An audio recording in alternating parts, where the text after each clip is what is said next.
Hey everyone, this is Michael again, and welcome to the Smackdown review.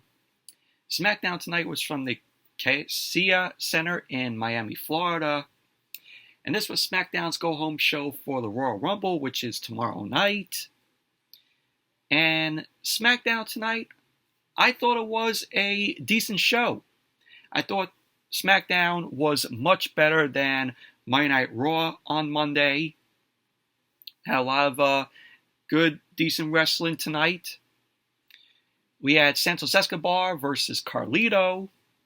We had the Women's Tag Team Championship on the line where Kayden and Katana Chance defend the titles against ASUKA and Kairi Sane, the Kabuki Warriors. We had Austin Theory versus Carmelo Hayes. And in the main event, we had LA Knight versus Solo Sikoa. But overall, SmackDown was a decent show tonight. But before I get into the review, news broke out tonight, and in my opinion, this is the greatest day in WWE, and one of the greatest days in the world of pro wrestling, because after years of having terrible TV in WWE, and we all know who we could thank for that, Vince McMahon, of course. So we all know the news about what happened this week. You know, Vince McMahon is in a sex trafficking lawsuit, and a former employee by the name of Janelle Grant, she accused McMahon of a range of disturbing behaviors, and that she was a victim of physical and emotional abuse, sexual assault, and trafficking while she was there working at WWE. And news broke out tonight of Vince McMahon resigning from TKO. He resigned, of course, because of this sex trafficking lawsuit. And a statement was released by Vince tonight. And this is what Vince said. And I quote, "I stand by my prior statement that Miss Grant's lawsuit is replete with lies, obscene made-up instances that never occurred, and is a vindictive distortion of the truth. I intend to vigorously defend myself against these baseless accusations, and look forward to clearing my name.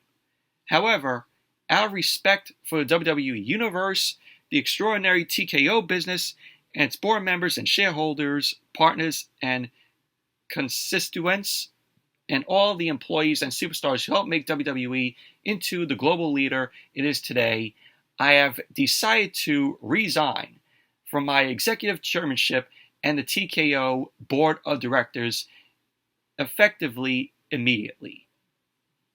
So that was said by Vince tonight, and we could all celebrate, for that, because now WWE will be in good hands. Triple H is in charge of creative and everything there, and of course you have Nick Khan doing everything for WWE along with Triple H. You have The Rock being one of the board members of TKO, which came out, I think it was on Tuesday. So it says right here, the lawsuit describes McMahon recruiting people to have sex with Grant at its headquarters and subjecting her to acts of extreme cruelty and degradation. McMahon, who denies the allegations, stated that he is resigning out of respect for the WWE Universe, TKO business, and its stakeholders. He expressed his intent to vigorously defend himself against the accusations and clear his name. The lawsuit also implicates John Laurinaitis, former head of talent relations at WWE, people power, sex power. So it says, in addition to the sexual trafficking claims, the lawsuit includes details of McMahon allegedly passing around sexually explicit photos and videos of Miss Grant to other men, including WWE employees. McMahon had previously stepped down as WWE's chief executive in 2022 amid similar allegations of misconduct. Ms. Grant is seeking compensation and aims to have a $3 million non-disclosure agreement voided, of which she alleges she received only $1 million. She waived her anonymity in the hope that her lawsuit would prevent other women from being victimized. TKO Group, WWE's parent company, issued a statement acknowledging the seriousness of the allegations and stated that McMahon does not control TKO nor oversee the day-to-day operations of WWE. And this is coming from WrestleView.com. But like I said, Vince, with this sex trafficking lawsuit, no way that TKO would bring Vince back after this. This is the nail in the coffin. That's it. Vince McMahon is done. And also, news broke out today that Slim Jim pauses promotional activities with WWE. Slim Jim has released a statement to Post Wrestling saying they would be pausing promotional activities with WWE. It says right here, Slim Jim values integrity and respect in all of our partnerships. Given the recent disturbing allegations against Vince McMahon, at this time, we've decided to pause our promotional activities with WWE. This decision reflects our commitment to our brand values and responsibility to our community. We will continue to monitor the situation and base our future engagements on our values and what's best for our brand. So they end up pulling their sponsorship from the Royal Rumble tomorrow. And that's reported by WrestleVotes. So all this is coming out. This is the other news that broke out today. Big news with all this, with Vince resigning from TKO because of the sex trafficking lawsuit. Slim Jim pulls out of its sponsorship for the Royal Rumble and WWE. Yeah, crazy, crazy news. But we can rejoice. Vince McMahon is no longer a part of TKO and WWE. That is it for him. So let's all celebrate. Yeah, you can't respect Vince after all this. Look at the years that we had to endure as fans of terrible TV for Monday Night Raw and SmackDown. This is the guy who, Jinder Mahal, we'll make Jinder Mahal the WWE champion. We'll have him defeat Randy Orton and be the WWE champion. Killing the SmackDown brand in 2017. Yeah, we all don't want to remember that. Yeah, you can't forget, Drake Maverick pissing on Bobby Roode's robe. Remember that on Monday Night Raw? Yeah, this is what we had to endure, and that everything went through Vince, and Vince approved all that. All that was fucking awful. Yeah, but that was the news. But let's jump right into the review. SmackDown open up tonight with Eladio Carrion. Who? WWE gets these music artists that us fans have never even heard about. Just these random artists that they bring in. I'm like, who is Eladio Carrion? So he made his way to the ring, and apparently he has a song called RKO. Of course, Randy Orton's finisher. Carrion got on the mic. He welcomed everyone to SmackDown, saying we have a great lineup. Carrion ended up welcoming Randy Orton to the ring. So Randy Orton came out got a good ovation there in Miami. So Orton ended up getting on the mic. He ended up saying no one probably thought he was friends with Carlito. Orton ended up thanking Carlito for putting him in the video. I guess Randy Orton's going to be in Carlito's music video of RKO. So Orton is saying that he is here to talk business, and that he's here to talk about the Bloodline. He ended up saying whether you like them or not, the Bloodline has had one hell of a run these last few years. He ended up saying that the main reason they have done so is because of the Tribal Chief Roman Reigns holding the undisputed WWE Universal Championship for almost 1,300 days. Can you believe that? Roman Reigns has held the title for 1,300 days. He ended up saying that is unfathomable and it's virtually unheard of. He ended up saying nobody can stop the Bloodline. Nobody, except maybe him. Orton went on to say that tomorrow is the Royal Rumble, and once all the smoke clears and the dust settles, the only number that will mean anything to anybody is the number 15. So that's a coincidence. Maybe Randy Orton's coming out at number 15 tomorrow. So probably just gave that away. He ended up saying after he beats Roman Reigns at the Royal Rumble, he is going to be a 15-time world champion. So the crowd ended up chanting for Randy. Orton ended up saying that he'll beat Reigns with the three most destructive letters in sports entertainment. RKO. And then we had AJ Styles end up coming out. Styles got on the mic. He ended up asking Orton if he's looking past the other people in the match or just him. He ended up saying that Orton can join the club. Styles wanted to say that he asked Nick Aldis if he could have a match against Sikoa so he could take Sikoa's head off. But he instead gave the match to a man who stepped over his body to get whatever he wanted in the company. And that is LA Knight. Styles then got into the ring. He ended up saying that Orton should know better than to look past him, and that they have a history.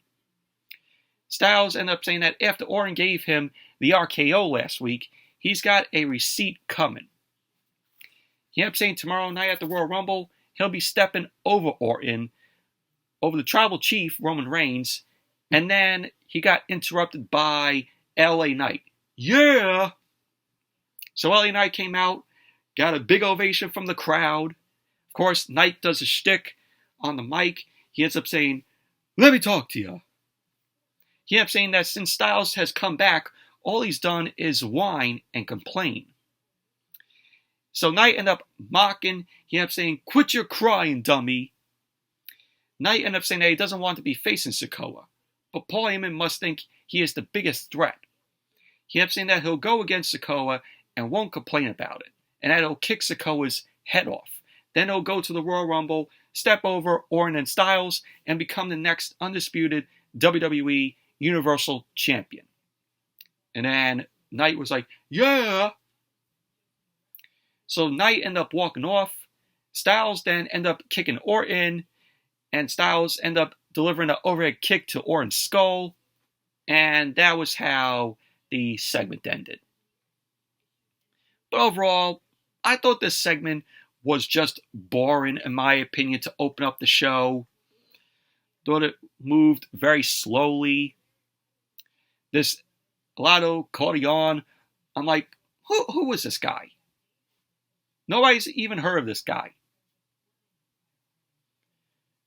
And then Randy Orton, saying, oh, the only number that will mean anything to anybody is the number 15. So looks like possibly Randy Orton's going to be coming out at number 15 tomorrow.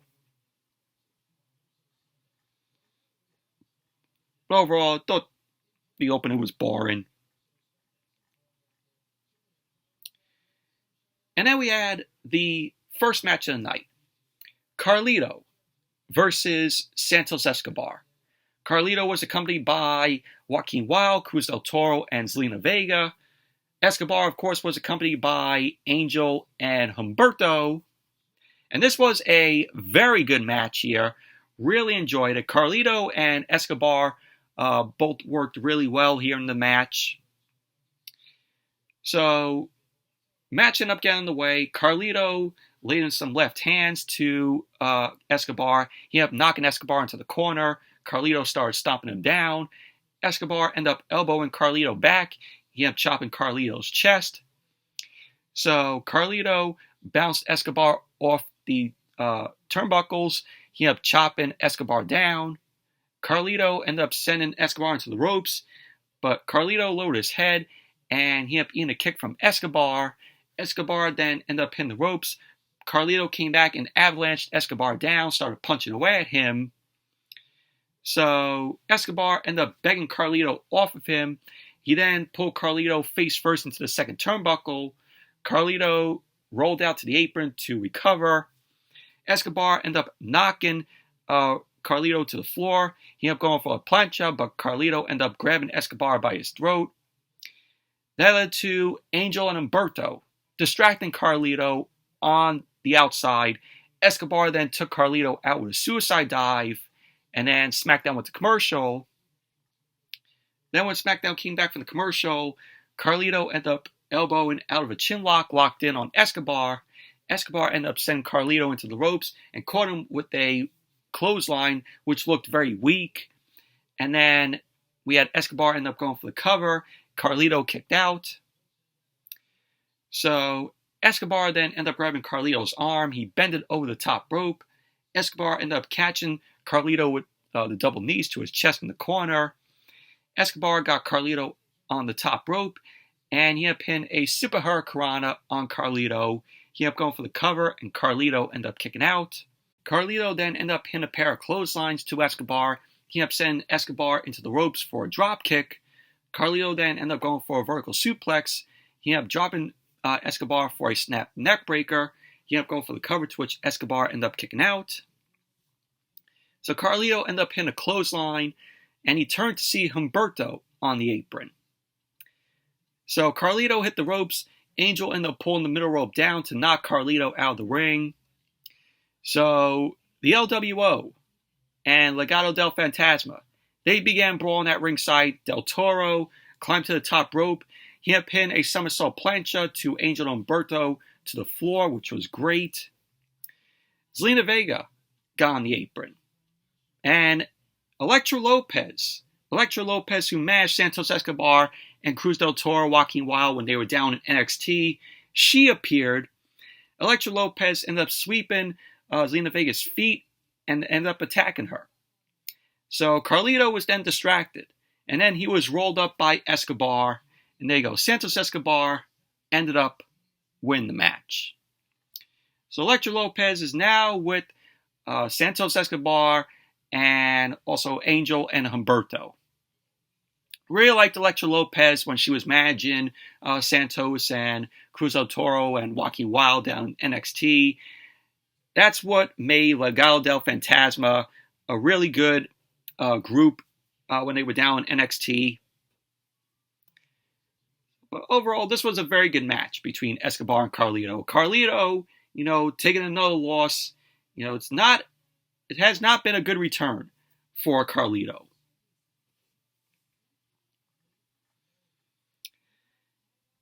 And then, of course, Michael Cole, who was on commentary, he ended up announcing that Monday Night Raw will be coming to Netflix in January next year in 2025. So I went over, Raw going to Netflix in my AEW Dynamite watch along with it got X'd. So I gave my thoughts on that. And I'll probably give my thoughts again on my Monday Night Raw review coming up on Monday. So, and then we saw AJ Styles. AJ Styles was walking backstage, and Jimmy Uso approached Styles. Jimmy ended up saying to Styles that they should team up to take out LA Knight, and that would be good for everyone. So he ended up telling that to Styles. He then walked off. Carl Anderson, Luke Gallows, and Mia Yim walked up to Styles. So Carl Anderson ended up asking Styles what that was about. Styles angrily looked at Carl Anderson, and Styles ended up saying to him, "Don't worry about it." So that was that. And then as SmackDown came back from the commercial, we saw Nick Aldis. Nick Aldis was in his office, and he got up from his desk, and he ended up greeting Ava. Ava Raine, but they shortened her name to just Ava. Of course, she is The Rock's daughter, and she is the new general manager of NXT. Nick Aldis congratulated Ava on becoming the youngest general manager in history. So Ava was asking Nick Aldis for tips. So then Bobby Lashley and the Street Profits walked in. So Lashley ended up picking his Royal Rumble numbers. So they had the tumbler in there.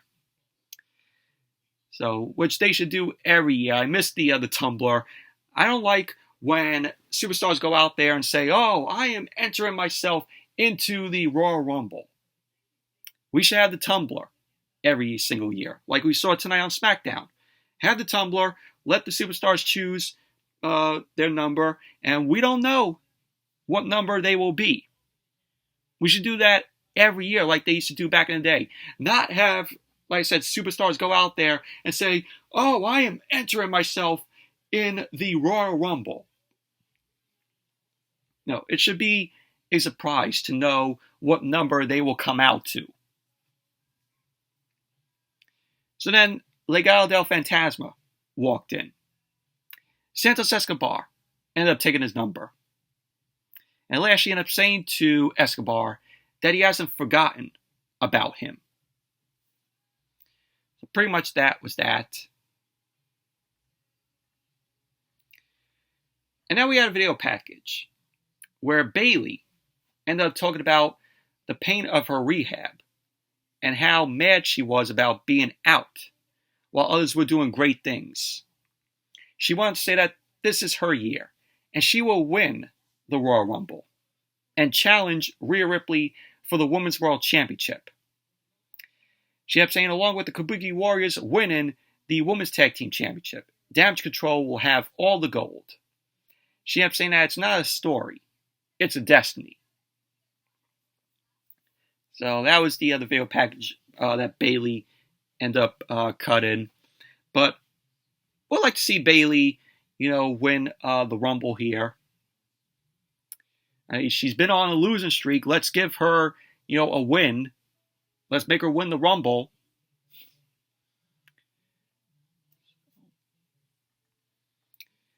And then as SmackDown came back from the commercial, we saw Nick Aldis. Nick Aldis, of course, was in his office. R-Truth was in there. R-Truth was spinning the tumbler with the Royal Rumble numbers in it.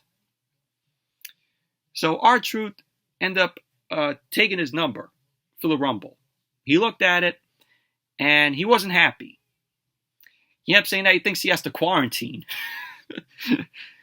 Nick Aldis ended up saying to R-Truth that that's his Royal Rumble entrance number. So R-Truth ended up understanding. And what was funny was he confused Nick Aldis with Adam Pearce. He ended up saying, "Thanks, Pearce." And R-Truth ended up saying that he's impressed with how fast Pearce's hair grew and how much body he has. You gotta love R-Truth, man. That just made me laugh. R-Truth confusing Nick Aldis with Adam Pearce. It's funny. And then we had the Kabuki Warriors versus Kayden Carter and Katana Chance. This was for the Women's Tag Team Championship. And this was a decent match here. So the match ended up getting underway with Kayden Carter starting off against Asuka. And we had Kayden Carter end up drop kicking Asuka a few times. Katana Chance ended up coming in. And both Chance and Carter double teamed on Asuka. Chance ended up going for the cover, to which Asuka ended up kicking out. Sane ended up running in and Katana Chance ended up taking Kairi down. So both Carter and Chance ended up hitting Asuka and Kairi Sane with slingshot drop kicks to the floor. So Chance then ended up hitting a corkscrew plancha on both Asuka and Kairi. And then SmackDown went to commercial. Then when SmackDown came back from the commercial, we had the Kabuki Warriors. They were in control of the match. They ended up double teaming on Katana Chance. So Kayden Carter was knocked off the apron. Katana Chance started fighting back. She ended up getting Asuka out of the ring by pulling the middle rope down. Katana Chance then crawled to Asuka, but Kayden Carter was still down. Kairi ended up running in, and Katana Chance ended up getting away from Kairi. Asuka then ended up grabbing Chance and applying an ankle lock. Chance then twisted and knocked Asuka out of the ring. We had Kayden Carter end up getting on the apron. She tagged in. Kayden Carter ended up taking out both Asuka and Kairi Sane with a splash, which was followed by a dropkick splash combo. So later on, we had Kairi end up coming in. Kairi ended up hitting a backstabber on Kayden Carter. And then both Asuka and Kairi Sane ended up hitting stereo kicks. So we had Katana Chance end up breaking up the pin. So Kairi Sane ended up knocking Kayden Carter out with a right hand. Kairi Sane ended up going for an insane elbow drop, but Kayden Carter ended up getting her feet up. Asuka then tagged in, and Kayden Carter ended up hitting a swinging DDT. Katana Chance then tagged in. They ended up hitting Asuka with the keg stand. So Katana Chance ended up going for the cover, and Kairi ended up breaking up the pin. So Kairi Sane ended up grabbing Katana Chance, slammed her on the commentary table. Asuka ended up kicking Kayden Carter and tagged in Kairi Sane. So the Kabuki Warriors ended up hitting a double team reverse DDT insane elbow drop combo. And there you go. Asuka and Kairi Sane, the Kabuki Warriors, end up winning the match, and they are the new Women's Tag Team Champions. So post-match, we had Damage Control end up celebrating with Asuka and Kairi Sane. We got Pyro going off in the background, and pretty much that was that. So Asuka and Kairi Sane are your new Women's Tag Team Champions. It just proves that Kayden Carter and Katana Chance were just transitional champions. After they defeated Chelsea Green and Piper Niven, all WWE saw in Kayden Carter and Katana Chance were transitional champions. But good on Asuka and Kairi Sane for winning the titles. But overall, decent match it was. And then we saw the Bloodline. Paul Heyman ended up explaining to the Bloodline the difference between fixing a problem and solving a problem. He ended up saying last week, Sikoa solved the problem, but he didn't fix it. He ended up saying tonight he needs to fix the problem and not be merciful. So Sikoa ended up saying, okay, to Paul Heyman. Sikoa then walked off. Jimmy ended up standing up. He ended up saying to Paul Heyman, that smirk is scary, because Sikoa ended up giving a smirk before he said, okay. So Paul Heyman ended up saying to Jimmy, what is scary is his cousin, Jimmy's cousin, Roman Reigns, went from the big dog to the tribal chief because he saw the moment and seized it. He ended up saying that there is a moment for Jimmy to seize. Paul Heyman ended up telling Jimmy that on Raw, there was an injured world champion who thinks he's a visionary, who is going to carry the World Heavyweight Championship into WrestleMania. Of course, talking about Seth Rollins. He ended up saying that Jimmy needs to win the Royal Rumble and face Seth Rollins at WrestleMania and win the World Heavyweight Championship.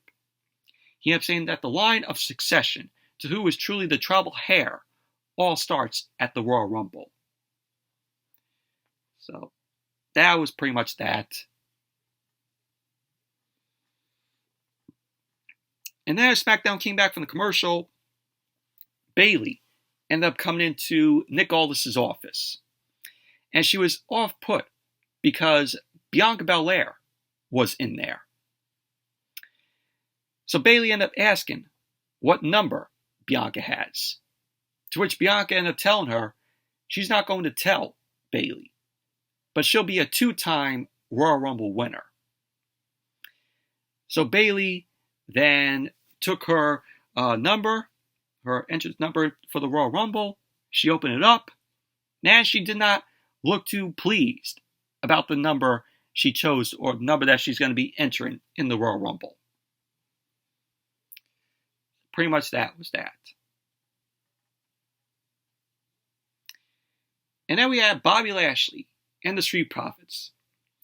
They were in the ring. They were going to go face-to-face with the Final Testament, Karrion Kross and the Authors of Pain. So Bobby Lashley got on the mic. He kept saying they're once again chasing cowards. We've got Triple Crown Tag Team Champions in the Street Profits. So Lashley ended up saying that they're not here in Miami to play. He kept saying that the people of Miami came to see a fight. No more hiding for the Final Testament. It's time to come get some. So the lights went out in the arena. So the Final Testament ended up coming out. You got Karrion Kross, you got Scarlett, Akam and Razor, Authors of Pain, and Paul Ellering. They came out to the stage. Scarlett got into the ring, and she faced off with Bobby Lashley. So Bobby Lashley ended up telling Karrion Kross to stop playing games and having his lady fight his battles. So Angelo Dawkins ended up saying, "Oh, I thought this was supposed to be a face-to-face." He ended up saying that the Final Testament is something they will never be. Scared. So Paul Ellering got on the mic. He ended up saying, there is no fear in Karrion Kross. So Kross ended up saying that Mr. Ellering speaks the truth. And Karrion Kross ended up saying that all he sees is desperation in the ring. He ended up saying they should feel it because they're not in control anymore, and that there will be no fight tonight. Lashley ended up saying that he's given Kross the benefit of the doubt, but he lied when he said they're not fighting tonight.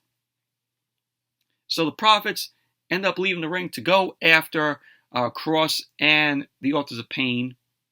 And then Scarlett jumped on Bobby Lashley's back, and she ended up raking Bobby Lashley's eyes. And that led to Karrion Kross coming into the ring. He ended up sending Bobby Lashley into the ring post. The Authors of Pain, Akam and Razor, destroyed the Street Profits at ringside. Karrion Kross then wiped out Lashley with the cross hammer. And all we saw was the Final Testament standing tall in the ring.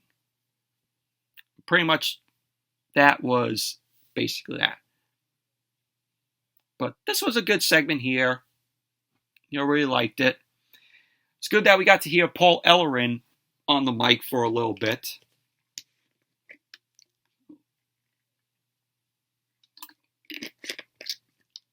But this should be a good match, with the Final Testament and Lashley and the Profits.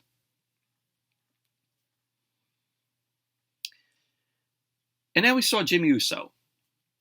Jimmy Uso ended up walking into Nick Aldis's office, and he picked his number for the Royal Rumble. He ended up saying, "No yeet." So Jimmy ended up showing Nick Aldis and Ava his number and walked off. And so pretty much that was that. And so then, as SmackDown came back from the commercial, we saw a replay of, Kevin Owens and Logan Paul last week on SmackDown, on the KO show. It was a recap. And we saw, Logan ended up punching Owens in the face. Owens got to his feet and brawled with him. And that's when Logan Paul ended up smashing Kevin Owens' hand off the ring steps. And then they played the footage, what we saw yesterday on social media at the Performance Center, where Kevin Owens and Logan Paul end up brawling, in the Performance Center. Logan Paul ended up throwing a drink at Kevin Owens, and that pissed off Owens and ran to the ring. And so they ended up brawling. They had to be broken up. So we ended up seeing that. Of course, we're going to be seeing them go one-on-one at the Royal Rumble tomorrow.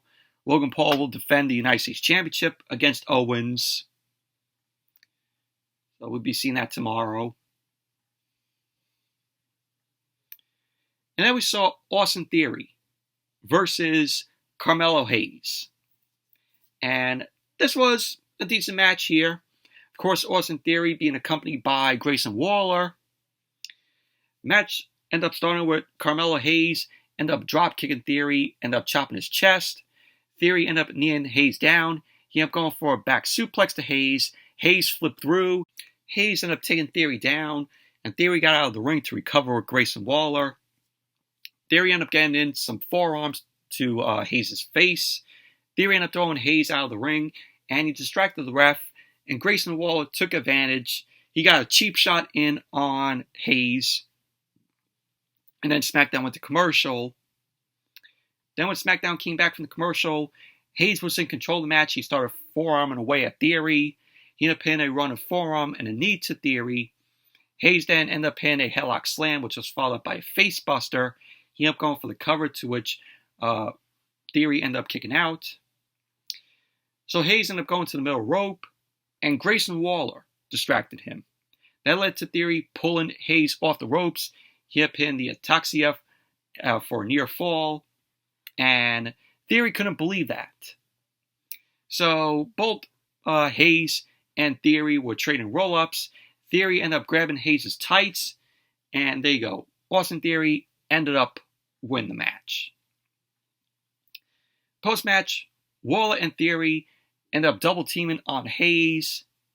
And then Hayes' partner, Trick Williams, ended up running down to make the save. So Carmelo Hayes ended up going for a fist bump to Trick Williams, but Trick Williams did not want it to take the fist bump. And there's, stuff going on in NXT, between Carmelo Hayes and Trick Williams. You all watch NXT. But overall, decent match between Austin Theory and Carmelo Hayes. And then we saw Kayla Braxton. Kayla Braxton was backstage with Eladio Carrion. Carrion ended up telling Braxton that it was a thrill to be in the ring, and he wants Randy Orton to win the Royal Rumble. So Sikoa, Jimmy Uso, Paul Heyman walked up to Carrion. Carrion ended up backing off on his prediction because, he didn't want Sikoa or Jimmy Uso beating him down. And pretty much that was that. Main event, LA Knight versus Sikoa. Sikoa accompanied by Jimmy Uso and Paul Heyman. And this was a okay match here. So the match ended up getting in the way. Knight started punching away at Sikoa. Sikoa ended up grabbing Knight and threw him to the corner.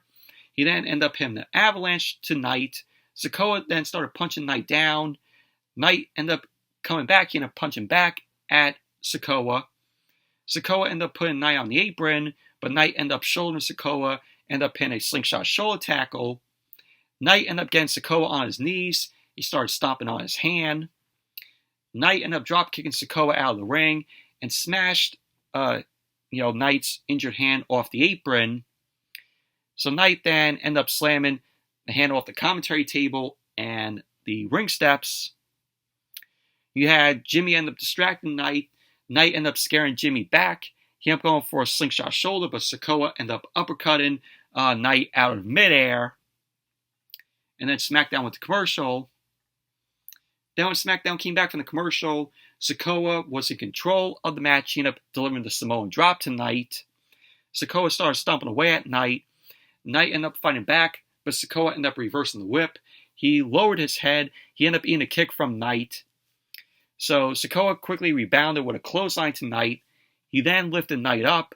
Knight slid off, and he ended up booting Sikoa. Knight then connected with a diving bulldog, and both guys were down. You had Knight end up blocking a Samoan spike from Sikoa, and then he delivered the DDT. Knight then clotheslined Sikoa over the top rope and hit a baseball slide. So Knight then bounced Sikoa's face off the commentary table.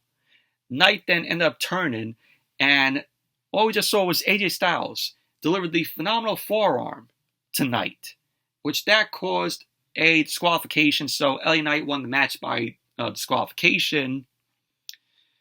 So Styles was irate. He ended up sending Knight face first into the ring steps. He then cleared the commentary table, and he saw Jimmy Uso lurking with a steel chair. So Jimmy ended up playing it off. He placed it at Styles' feet. Jimmy ended up telling Styles to do what he has to do. Sikoa ended up coming up to Styles. He ended up telling him to take care of LA Knight, or he'll take care of him. Styles then attacked Sikoa with the chair, and then he ended up attacking the chair to Jimmy. Randy Orton ended up running over, and he uppercut Styles out of the ring. Orton then ended up hitting Jimmy with a snap power slam. Sikoa then pulled Orton out of the ring and bounced him off the commentary table. Orton ended up fighting out of a spinning solo, and he ended up hitting a back suplex on the commentary table. He then took his shirt off. He grabbed Jimmy before he escaped the ring. Orton then ended up hitting Jimmy with the hanging DDT. That's vintage Orton there with the hanging DDT. Orton then ended up ducking a phenomenal forearm from Styles. He then dropped Styles also with the hanging DDT. Orton then started stalking Styles, and he dropped Styles with the RKO. So Orton then posed as the show ended up ending, but then Knight quickly grabbed Orton, and Knight ended up hitting the blunt force trauma, the BFT, to Orton, and that was how SmackDown went off the air.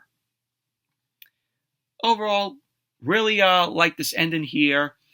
We had Styles, being all irate, and Randy Orton comes out there and attacks, Jimmy Uso and Styles.